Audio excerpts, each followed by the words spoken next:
Tonight, a quick-thinking prison guard may have prevented a tragedy after noticing something was off during a routine shift change at the West Feliciana Parish Detention Center. News 2's Jordan Ponzio has the details on what caused multiple people to get sick and what happens next.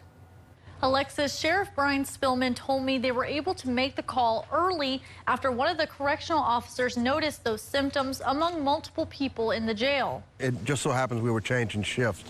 When one of our day shift guys came on, who happens to be a local fireman, he recognized immediately what was going on, got EMS en route immediately, and we credit him for helping us not have a bigger problem than what we had already. Early Saturday morning, multiple inmates and staff at the West Feliciana Parish Detention Center said they were nauseous and had headaches after carbon monoxide was leaking through the roof. One correctional officer was taken to a hospital for treatment. EMS treated staff and inmates. Everything worked as our plan says it should work this morning, so I'm very pleased with that. Sheriff Spillman said his main concerns was the health and safety of everyone in the facility.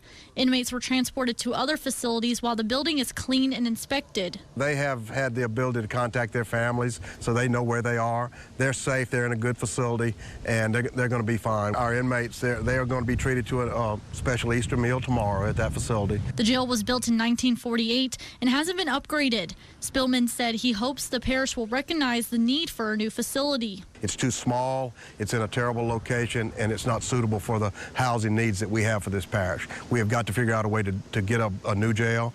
We have a plan, we have some property to put it on, we just have to find the funding to get it. Inmates should be able to be transported back to the facility early next week. Alexis?